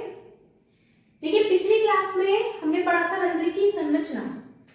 हमने रंध्र की संरचना में क्या पढ़ा था कि रंध्र की संरचना में वृक्क के समान दो रक्षक कोशिकाएं होती है जो कि रंध्रों के खुलने और बंद होने को क्या करती हैं, नियंत्रित करती है। ठीक है, आगे देखिए एक टॉपिक आता है रंध्रीय सूचकांक। सूचकांक को इंग्लिश में बोलते हैं अपन इंडेक्स, जिसको किससे डिनोट करते हैं, आई से। एक फॉर्मूला बनता है I = S upon E + S multiply 100। यहाँ पर S क्या है, S देखो इकाई क्षेत्रफल में उपस्थित रंध्रों की संख्या, जबकि E क्या होता है, इकाई क्षेत्रफल में उपस्थित अधिचर्म कोशिकाओं की संख्या। देखो अधिचर्म मतलब होता है एपिडर्मिस, और ये किसकी एपिडर्मिस होती है, पत्तियों की। तो पत्तियों की अधिचर्म में ही कौन पाए जाते हैं, रंध्र पाए जाते हैं। और कितने रंध्र होते हैं वो उनकी संख्या कहलाती है। ठीक है, तो ये आता है 1-2 नंबर के क्वेश्चन में कि रंध्रीय सूचकांक किसे कहते हैं। तो रंध्रीय सूचकांक बराबर क्या होता है, index = S upon E + S multiply 100। इकाई क्षेत्रफल में रंध्रों की संख्या मतलब S और E मतलब इकाई क्षेत्रफल में अधिचर्म कोशिकाओं की संख्या। ठीक है,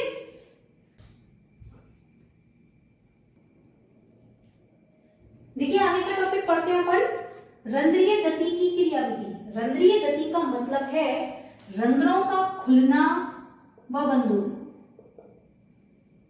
कि रंध्र कब तो खुलते हैं और कब बंद होते हैं। मैंने आपको बताया था कि रंध्रों का खुलना और बंद होना कौन सी कोशिकाओं पर निर्भर करता है, रक्षक कोशिका।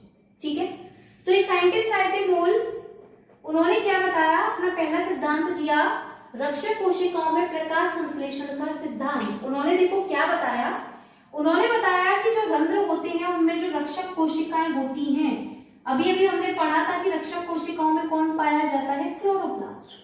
और क्लोरोप्लास्ट कौन सी क्रिया करेगा, प्रकाश संश्लेषण। और प्रकाश संश्लेषण करेगा तो क्या बनाएगा, खाना। खाना मतलब आपका कार्बोहाइड्रेट। ठीक है, अब देखो जैसे ही रक्षक कोशिकाओं में इनके अनुसार, मोल के अनुसार कि रक्षक कोशिकाओं में प्रकाश संश्लेषण की क्रिया के दौरान क्या बनता है, कार्बोहाइड्रेट बनता है। अब देखो, जब यदि रक्षक कोशिका के अंदर कार्बोहाइड्रेट बनेगा, मतलब विलय की मात्रा यदि बढ़ेगी, तो ऑब्वियस सी बात है इसका ऑस्मोटिक प्रेशर भी क्या होगा, बढ़ेगा। हम पढ़ के आ चुके हैं कि ऑस्मोटिक प्रेशर या परासरण दाब जो है वो विलय की सांद्रता के समानुपाती होता है। जब रक्षक कोशिका में कार्बोहाइड्रेट बन रहा है तो इसका मतलब यहाँ किसकी मात्रा ज्यादा हो गई, विलय की मात्रा। और विलय की मात्रा जब ज्यादा होगी तो इसका ओपी भी क्या हो जाएगा, बढ़ जाएगा। ओपी जब इसका बढ़ेगा तो जल का प्रवाह कहां से कहां होता है, कम ओपी से अधिक ओपी की ओर। मतलब बाहरी माध्यम से जल किसमें प्रवेश करेगा, रक्षक कोशिका के अंतर्गत। करेगा या नहीं करेगा, दिन के समय की बात कह रही हूं मैं, क्योंकि प्रकाश संश्लेषण कब होगा, दिन के समय। तो उन्होंने बताया कि दिन के समय रक्षक कोशिकाओं में उपस्थित क्लोरोप्लास्ट में प्रकाश संश्लेषण की क्रिया होती है, जिसके फलस्वरूप कार्बोहाइड्रेट बनता है। और कार्बोहाइड्रेट की मात्रा अधिक होने के कारण इसका ओपी भी क्या हो जाता है, अधिक हो जाता है। इसका ओपी अधिक होने पर बाहरी माध्यम में से जल इसमें क्या करता है, अंदर प्रवेश करता है। और जब जल इसमें अंदर प्रवेश करेगा तो कोशिका कैसी हो जाएगी, स्फीत हो जाएगी, फूल जाएगी, टर्गेट हो जाएगी। और स्फीत कोशिका के होने पर रंध्र क्या होते हैं, खुल जाते हैं। यही कारण है कि दिन के समय पत्तियों में रंध्र क्या रहते हैं, खुले हुए रहते हैं। क्यों रहेंगे खुले हुए, क्योंकि दिन के समय उनमें क्या होगा, प्रकाश संश्लेषण, ऑस्मोटिक प्रेशर बढ़ेगा, प्रेशर बढ़ेगा तो जल प्रवेश करेगा, जल प्रवेश करेगा तो कोशिका स्फीत होगी, और स्फीत होगी तो इसका ऑस्मोटिक प्रेशर इसमें रंध्र खुल जाते हैं। ठीक है, जब अपन, अब देखो ये तो थी दिन की बात, अब चलते हैं रात्रि के दौरान। रात्रि के दौरान क्या होगा, इन्होंने बताया कि जो रात के समय ये जो द्वार कोशिकाएं हैं, क्या इनमें फोटोसिंथेसिस होगा, ऑब्वियस सी बात है नहीं होगा। तो रात के दौरान प्रकाश संश्लेषण नहीं होता, तो क्या कार्बोहाइड्रेट बनेगा, क्या नहीं बनेगा। कार्बोहाइड्रेट नहीं बनेगा तो विलय की सांद्रता यहाँ पर कम होगी कि ज्यादा होगी, विलय की सांद्रता ऑब्वियस सी बात है कम होगी। कम होगी तो ऑस्मोटिक प्रेशर भी क्या होगा, कम हो जाएगा, क्योंकि ऑस्मोटिक प्रेशर विलय की सांद्रता के समानुपाती होगा। जब ऑस्मोटिक प्रेशर कम होगा तो जल का प्रवाह कम से अधिक ऑस्मोटिक प्रेशर की तरफ होगा। मतलब इसमें जितना भी जल होगा, किसमें, द्वार कोशिकाओं में, वो सॉरी रक्षक कोशिकाओं में या द्वार कोशिकाओं में, वो सब कहाँ आ जाएगा, बाहर की तरफ आ जाएगा। आएगा या नहीं आएगा। जब द्वार कोशिकाओं से या गार्ड सेल से जल बाहर आ जाएगा तो इसका ये जो कोशिका है वो कैसी हो जाएगी, श्लथ हो जाएगी। होगी या नहीं होगी, मतलब सिकुड़ जाएगी। और जैसे ही कोशिका श्लथ होगी तो इसके जो रंध्र हैं वो क्या हो जाएंगे, बंद हो जाएंगे। तो ये चीज समझ में आई कि दिन के समय प्रकाश संश्लेषण की उपस्थिति में ऑस्मोटिक प्रेशर बढ़ जाता है द्वार कोशिकाओं का, और ऑस्मोटिक प्रेशर बढ़ जाने के कारण उनमें जल प्रवेश करता है, और जल प्रवेश करने के कारण कोशिका स्फीत हो जाती है और रंध्र खुल जाते हैं। जबकि रात्रि में प्रकाश संश्लेषण की क्रिया नहीं होती तो कार्बोहाइड्रेट भी नहीं बनता, ओपी भी कम हो जाता है, जिसके कारण द्वार कोशिकाओं में से जल बाहर आ जाता है। और द्वार कोशिकाओं में से जल बाहर आने के कारण कोशिका पिचक कर श्लथ हो जाती है, सिकुड़ जाती है, और रंध्र क्या हो जाते हैं, बंद हो जाते हैं।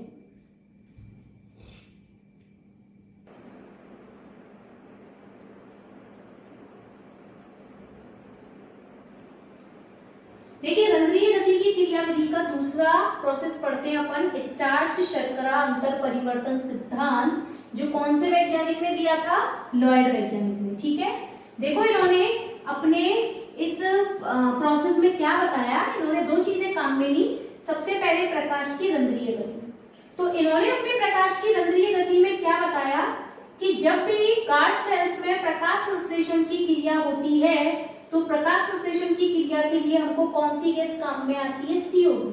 तो CO2 काम में आने के कारण जो उपरंध्रीय गुहा होती है उसमें CO2 की मात्रा कैसी हो जाती है, आपकी कम हो जाती है। ठीक है, CO2 की मात्रा जैसे ही कम होती है तो ये जो गार्ड सेल्स होती हैं उनमें पीएच का मान क्या हो जाता है, बढ़ जाता है। और जैसे ही यहाँ पर पीएच का मान बढ़ता है तो फॉस्फोराइलेज जो एंजाइम्स हैं वो क्या होते हैं, एक्टिव हो जाते हैं। और ये फॉस्फोराइलेज एंजाइम क्या करते हैं, गार्ड सेल्स में उपस्थित ग्लूकोज को किसमें कन्वर्ट कर देते हैं, ग्लूकोज 1 फॉस्फेट में, जो कि किसमें घुलनशील होता है, जल में घुलनशील होता है। और जल में घुलनशील होने के कारण ये गार्ड सेल का क्या बढ़ा देता है, ओपी बढ़ा देता है, ऑस्मोटिक प्रेशर बढ़ा देता है। ऑस्मोटिक प्रेशर बढ़ने पर गार्ड सेल में बाहरी कोशिकाओं से जल क्या करता है, प्रवेश करता है, जिससे द्वार कोशिकाएं क्या हो जाती हैं, स्फीत हो जाती हैं। और द्वार कोशिकाओं के स्फीत होने पर रंध्र क्या होते हैं, आपके खुल जाते हैं। तो दिन के समय क्या क्या होगा, दिन के समय प्रकाश संश्लेषण की क्रिया के लिए CO2 की जरूरत होगी, जिससे उपरंध्रीय गुहा में CO2 की मात्रा क्या हो जाती है, कम। CO2 की मात्रा कम होने पर गार्ड सेल्स की पीएच का मान क्या होता है, बढ़ जाता है।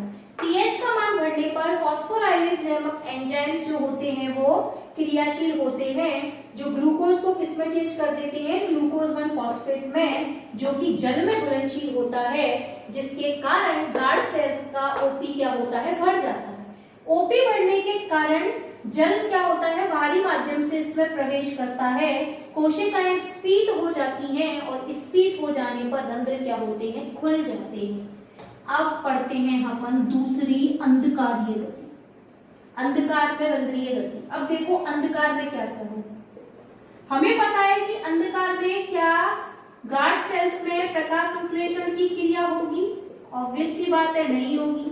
प्रकाश संश्लेषण की क्रिया नहीं होगी तो क्या CO2 की जरूरत होगी, नहीं होगी। तो CO2 की जरूरत नहीं होगी तो जो उपरंध्रीय गुहा है उसमें CO2 की मात्रा क्या रहेगी, ज्यादा रहेगी। CO2 की मात्रा ज्यादा रहेगी तो जो द्वार कोशिकाएं थी उनकी पीएच का मान अब की बार क्या होगा, कम हो जाएगा, क्योंकि उसमें प्रोटॉनों की संख्या बढ़ जाएगी। पीएच का मान कम होगा तो क्या फॉस्फोराइलेज जैसे एंजाइम सक्रिय रहेंगे, नहीं रहेंगे। तो मतलब आपका जो ग्लूकोज 1 फॉस्फेट था वो दोबारा से किस में कन्वर्ट हो जाता है, आपका ग्लूकोज। और क्या ग्लूकोज जल में घुलनशील है, वहां पर वो यहाँ पर देखिए ये ग्लूकोज 1 फॉस्फेट दोबारा से ग्लूकोज में चेंज हो जाता है, और जिसके कारण ये जो गार्ड सेल्स होती हैं उनका जो ऑस्मोटिक प्रेशर है वो क्या हो जाता है, आपका कम हो जाता है। और ओपी कम होने के कारण गार्ड जो सेल्स है उनमें से जल कहाँ आ जाएगा, बाहर की तरफ आ जाएगा। और जल के बाहर आने के कारण कोशिका क्या होगी, श्लथ हो जाएगी और स्टोमेटा आपके क्या हो जाएंगे, बंद हो जाएंगे। तो ये था रात का प्रोसेस कि रात में CO2 की जरूरत ना होने के कारण उपरंध्रीय गुहा में CO2 की मात्रा बढ़ेगी, द्वार कोशिकाओं में पीएच कम होगी, पीएच कम होने से एंजाइम काम नहीं करेगा, एंजाइम काम न करने के कारण गार्ड सेल्स का ऑस्मोटिक प्रेशर कम हो जाएगा, और कम हो जाने के कारण जल उनमें से बाहर आएगा, कोशिका श्लथ हो जाएगी और स्टोमेटा आपके बंद हो जाएंगे।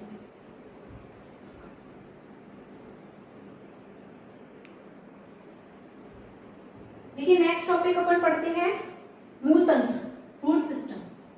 देखिए मूल के कौन कौन से भाग होते हैं। सबसे पहला मूल का सबसे पहला भाग आता है आपका मूल को, जिसको बोलते हैं रूट कैप। दूसरा आता है इसका विभज्योतक क्षेत्र, जिसको बोलते हैं मेरिस्टेमेटिक जोन।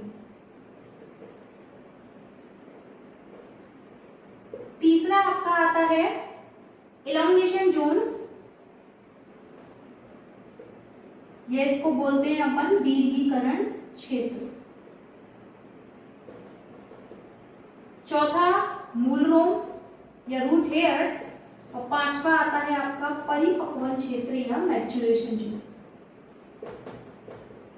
देखिए कोई भी जो मूल है उसका सबसे शीर्ष वाला भाग क्या कहलाता है, रूट कैप या मूल को, जो कि मूल की बाहरी आघातों से या मूल के आंतरिक ऊतकों की क्या करता है, सुरक्षा करता है। तो उसके बिल्कुल शीर्ष वाले भाग पर कौन पाया जाता है, रूट कैप। रूट कैप से ऊपर चलते हैं तो कौन सा क्षेत्र मिलता है, विभज्योतक क्षेत्र। विभजोतक क्षेत्र मतलब ऐसा क्षेत्र जहां की कोशिकाएं लगातार विभाजन करती हैं और मूल के अन्य आंतरिक ऊतकों का निर्माण करती हैं। उसके बाद आता है तीसरा, इसमें दीर्घीकरण क्षेत्र या इलोंगेशन जोन। दीर्घीकरण क्षेत्र मूल का वो क्षेत्र होता है जहां से मूल की लंबाई में क्या होती है, वृद्धि होती है। ठीक है। उसके बाद आता है आपके मूल रोम। मूल रोम मतलब आपके रूट हेयर्स। देखो, मूल पर पाए जाने वाले हेयर समान या रोम के समान संरचनाएं जो जल और खनिज लवणों के अवशोषण में क्या करती हैं, मदद करती हैं, इनको अपन क्या बोलते हैं, मूल। और सबसे ऊपर जो क्षेत्र आता है वो आता है परिपक्वन क्षेत्र या मैच्योरेशन जोन। ये मूल का वो वाला क्षेत्र होता है जिसके कारण मूल में द्वितीयक वृद्धि पाई जाती है। द्वितीयक वृद्धि आगे पढ़ेंगे अपन। द्वितीयक वृद्धि वो वृद्धि होती है जिसमें प्लांट्स में द्वितीयक जाइलम और द्वितीयक फ्लोएम होते हैं। तो ये मूल के कुछ क्षेत्र थे, मूल को विभजोतक क्षेत्र, दीर्घीकरण क्षेत्र, मूल रोम और एक आपका परिपक्वन क्षेत्र।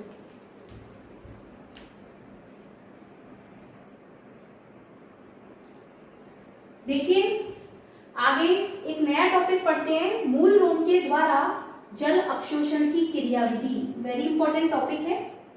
देखिए, मैंने आपको बताया कि मोस्टली जो जड़ें होती हैं उनमें जल अवशोषण का काम कौन करता है, मूल रोम करते हैं या रूट हेयर्स करते हैं। ठीक है।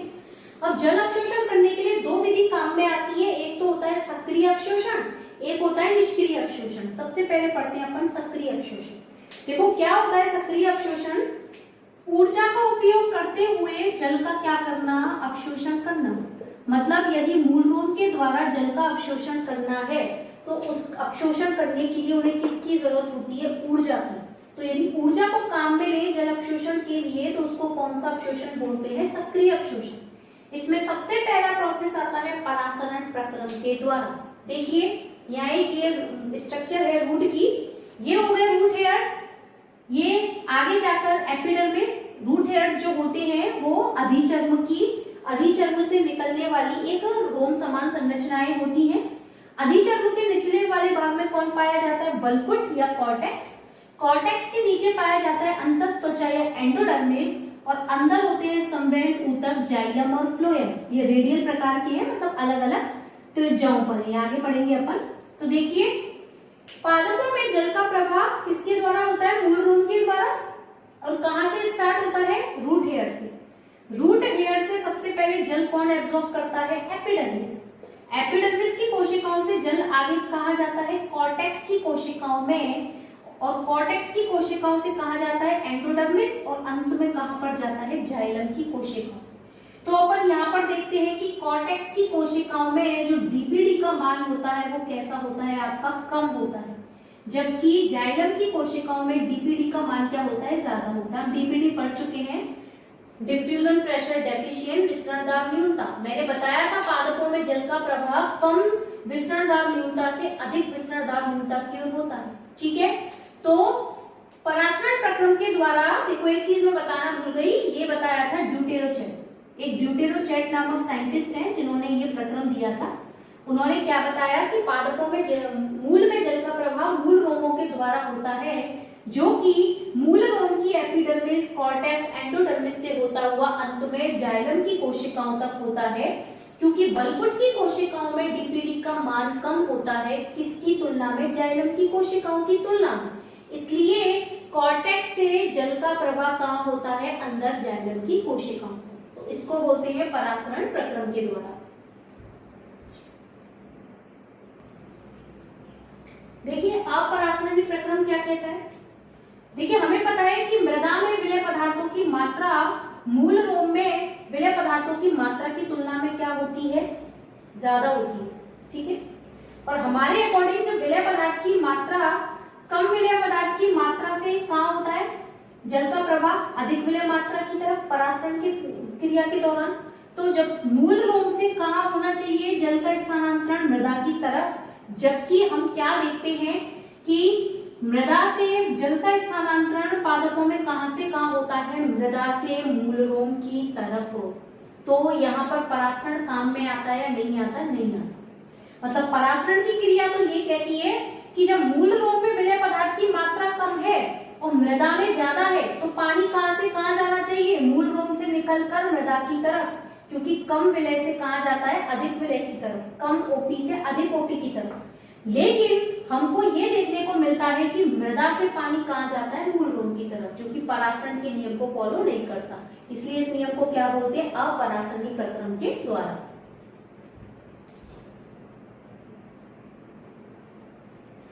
देखिए दूसरा प्रोसेस कौन सा आता है, निष्क्रिय अवशोषण। मतलब मूल रोम से द्वारा जल के अवशोषण में यदि ऊर्जा का उपयोग नहीं किया जाए, मतलब ऊर्जा की अनुपस्थिति में यदि जल का क्या किया जाए, अवशोषण किया जाए, तो ऐसे प्रक्रम को क्या बोलते हैं अपन, निष्क्रिय अवशोषण। तो ये थे मूल रोम के द्वारा जल अवशोषण के प्रक्रम। एक होता है सक्रिय अवशोषण, दूसरा कौन सा आता है, निष्क्रिय अवशोषण। सक्रिय अवशोषण में ऊर्जा की जरूरत होती है, जबकि निष्क्रिय अवशोषण में ऊर्जा की जरूरत नहीं होती। देखिए नया टॉपिक पढ़ते हैं, सबसे इंपॉर्टेंट टॉपिक रसारोहण, एसेंट ऑफ सैप। क्या होता है, देखो पादपों के निचले भागों से जाइलम की कोशिकाओं के द्वारा जल व खनिज लवणों का पादप के ऊपरी भागों तक स्थानांतरण। मतलब जाइलम की कोशिकाओं के द्वारा जल व खनिज लवणों का पादप के निचले भागों से उसके ऊपरी भागों तक स्थानांतरण करने की क्रिया क्या कहलाती है, आपकी रसारोहण कहलाती है। ठीक है, इसके लिए देखिए कई सिद्धांत दिए गए हैं। सबसे पहला आता है जैविक सिद्धांत। जैविक सिद्धांत में पहली थ्योरी आती है आपकी रिले पंप थ्योरी या रिले पंप सिद्धांत, जो दिया था गोडलेवस्की साइंटिस्ट ने। इन्होंने अपने सिद्धांत में क्या बताया, इन्होंने बताया कि यहाँ जो रूट्स होती है उनमें जो जाइलम की मृदुतकीय कोशिकाएं होती हैं, पैरेन्काइमेटस सेल, इन मृदुतकी कोशिकाओं में एक परासरण जो दाब है उसमें परिवर्तन पाया जाता है। मतलब जाइलम की मृदुतकीय कोशिकाओं में परासरण दाब में परिवर्तन होने के कारण पादपों में जल व खनिज लवणों का स्थानांतरण पादप के ऊपरी भागों तक होता है। इसको बोलते हैं रिले पंप सिद्धांत, जो किसने दिया था, गोडलेवस्की।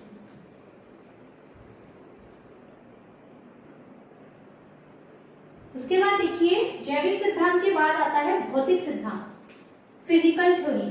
भौतिक सिद्धांत में सबसे पहला आता है अवशोषण सिद्धांत, जो कि किसने दिया था, आपके अंगर वैज्ञानिक ने। इन्होंने क्या बताया कि जो जाइलम की कोशिकाएं होती हैं उनकी कोशिका भित्ति में एक अंतःशोषी बल काम करता है, जिसका मान लगभग 100 से 1000 ATM तक होता है, एटमॉस्फेरिक प्रेशर, जिसके कारण पादपों में जल एवं खनिज लवणों का स्थानांतरण पादप के निचले भाग से कहां होता है, ऊपरी भाग की तरफ। ठीक है, कि जाइलम की कोशिका भित्ति में अंतःशोषी बल के कारण रसारोहण की क्रिया पाई जाती है।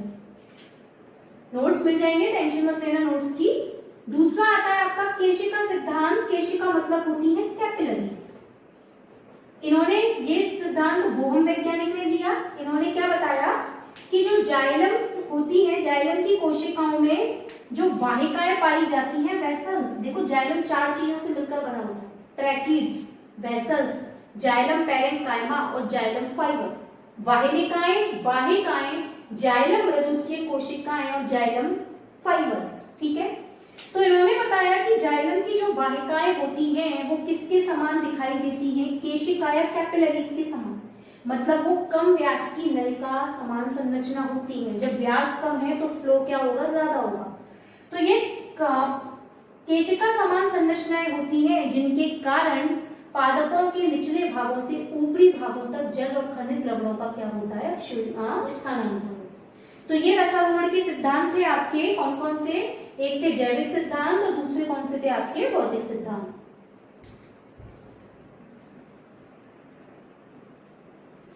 देखिए जो एक सबसे रसारोहण के लिए सबसे इंपॉर्टेंट जो सिद्धांत है वो एक सिद्धांत आता है मूलदाब सिद्धांत, एज इट इज पेपर में आता है कि रूट प्रेशर थ्योरी को समझाइए। तो मूलदाब सिद्धांत किसने दिया था, स्टीफन हेल्स नामक साइंटिस्ट ने दिया था। इन्होंने क्या बताया, इन्होंने बताया कि जब मूल की जो कोशिकाएं होती हैं जब मूल की कोशिकाओं में जल का अवशोषण होता है तो जल के अवशोषण के दौरान वहां जाइलम की कोशिकाओं में एक धनात्मक दाब उत्पन्न होता है। याद रखना, पॉजिटिव प्रेशर, एक धनात्मक दाब उत्पन्न होता है। उस धनात्मक दाब को ही अपन कौन सा दाब कहते हैं? मूल दाब कहते हैं, जिसके कारण पादपों के निचले भाग से ऊपरी भाग तक जल और खनिज लवणों का क्या होता है? स्थानांतरण होता है। लेकिन मूल दाब जो है वो केवल छोटे प्लांट्स के लिए क्या होता है? फेवरेबल होता है। मतलब केवल जो छोटे प्लांट, गमले में लगे हुए पौधे होते हैं या कम दूरी तक स्थानांतरण होता है, वो केवल वो मूल दाब के द्वारा किया जा सकता है। लेकिन जो बड़े बड़े वृक्ष होते हैं वहां मूल दाब काम नहीं करता, क्योंकि बड़े बड़े वृक्षों में क्या होता है, वो जो स्तंभ बनता है जहां से कि पानी ऊपर जाता है वो बीच बीच में से टूट जाता है, तो वहां पर मूल दाब के पास इतना ज्यादा एफिशिएंस नहीं होता ये कि वो उस दाब को सहन कर सके, उस जल स्तंभ को बनाए रख सके।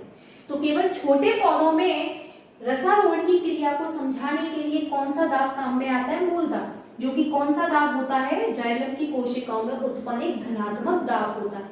लेकिन बड़े बड़े वृक्षों में इसके द्वारा हम रसारोहण की क्रिया को नहीं शो कर सकते।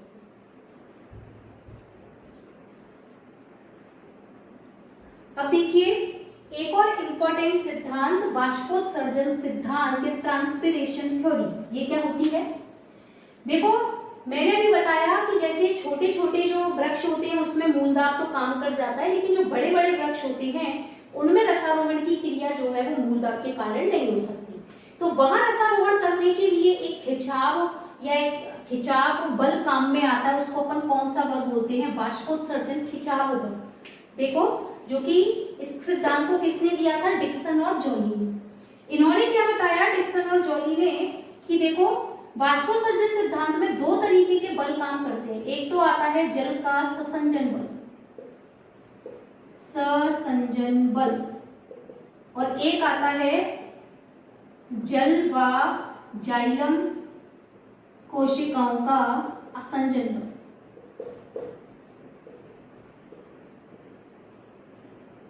आसंजन बल। देखिए क्या होते हैं, इन्होंने अपने सिद्धांत में बताया कि रसारोहण की क्रिया के दौरान जो बड़े बड़े वृक्ष होते हैं वहां प्लांट्स के निचले भाग से ऊपरी भाग तक जल व खनिज लवणों के अवशोषण के लिए, स्थानांतरण के लिए एक खिंचाव आवश्यक होता है, जिसको क्या, जो किसके द्वारा प्रोवाइड कराया जाता है? वाष्पोत्सर्जन के द्वारा। मतलब वहां वाष्पोत्सर्जन बल उत्पन्न होता है या वाष्पोत्सर्जन खिंचाव उत्पन्न होता है जो ऋणात्मक होता है, जिसके कारण निचले भाग से ऊपरी भागों तक जल और खनिज लवणों का क्या होता है? स्थानांतरण होता है। वहां दो बल काम करते हैं, जल का ससंजन बल। जल के अणुओं के मध्य लगने वाले बल को जल का ससंजन बल कहते हैं, जबकि जल एवं जाइलम की कोशिकाओं के मध्य लगने वाले बल को कौन सा बल कहा जाता है? आसंजन बल कहा जाता है, जिसके द्वारा जल जो है वो जाइलम की कोशिकाओं से होता हुआ बड़े बड़े वृक्षों में प्लांट के निचले भाग से ऊपरी भाग तक क्या होता है? स्थानांतरित होता है। तो ये था आपका वाष्पोत्सर्जन सिद्धांत। तो ये जल अवशोषण के कुछ सिद्धांत है, मूल दाब सिद्धांत, वाष्पोत्सर्जन सिद्धांत, जो आपके पेपर के लिए बहुत इंपॉर्टेंट है। छोटे क्वेश्चंस भी आते हैं कि वाष्पोत्सर्जन सिद्धांत किसने दिया, मूल दाब सिद्धांत किसने दिया, किसे कहते हैं, तो इनको अच्छे से पढ़ें। ठीक है, थैंक यू।